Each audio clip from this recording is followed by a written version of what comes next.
ஒரு 17 வயசு ஸ்கூல் பொண்ணு தான் வீட்டுக்கு போகும்போது தெரியாதனமா பண்ண தப்பால 44 நாள் ஒருத்தன்ட்ட மாற்றி அவங்களோட லைஃபே மாறின விஷயத்தை கேள்விப்பட்டிருக்கீங்களா? இந்த ஒரு வீடியோவில் அதை பற்றி தான் பார்க்க போகிறோம். என்னோட பேர் விக்னேஷ். நீங்கள் பார்த்துட்டு இருக்குது மிஸ்ட்ரி சேனலை மறக்காம சப்ஸ்கிரைப் பண்ணிடுங்க. 1988 ஜப்பானில் இருக்கிற மெட்ரிகுலேஷன் ஸ்கூலில் படிச்சிருந்த ஒரு பொண்ணு, 17 வயசான இந்த பொண்ணு ஸ்கூல் முடிச்சுட்டு வீட்டுக்கு போகலான்னு போயிட்டு இருக்கும்போது அங்கேருந்து ஒரு ஆட்டோவில் ஏறி வீட்டுக்கு போயிட்டு இருக்காங்க. அன்னைக்குன்னு பார்த்து ஆட்டோக்காரர் வீட்டில் ட்ராப் பண்ணாமல் முன்னாடியே வண்டி ரிப்பேர் ஆனதால் இங்கேருந்து நீ நடந்து போயிடுமா, நான் அப்பா கிட்ட சொல்லிக்கிறேன் அப்படின்னு சொல்லிடுறாரு.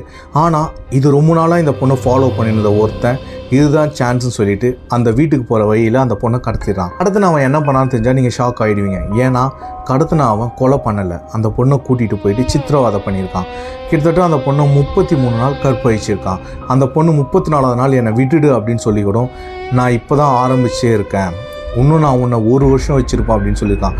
இந்த பொண்ணு பயங்கர ஷாக் ஆகி பயந்தும் போயிடுறாங்க.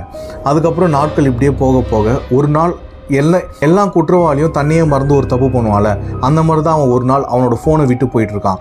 இதுதான் சான்ஸ்ன்னு சொல்லிட்டு அந்த பொண்ணு அங்கேருந்து ஒரு போலீஸ் ஸ்டேஷனுக்கு கால் பண்ணியிருக்கு. கால் பண்ண அந்த பொண்ணுக்கு ரெஸ்பான்ஸும் பண்ணி அட்ரஸ் எப்படியோ கண்டுபிடிச்சி போலீஸ் வந்து பொண்ணை கூட்டிகிட்டும் போயிடறாங்க. கூட்டிகிட்டு போய் அந்த பொண்ணை கஸ்டடியில் எடுத்து விசாரிக்கும் போது தான் இந்த மாதிரி ஒரு விஷயத்த சொல்கிறாங்க.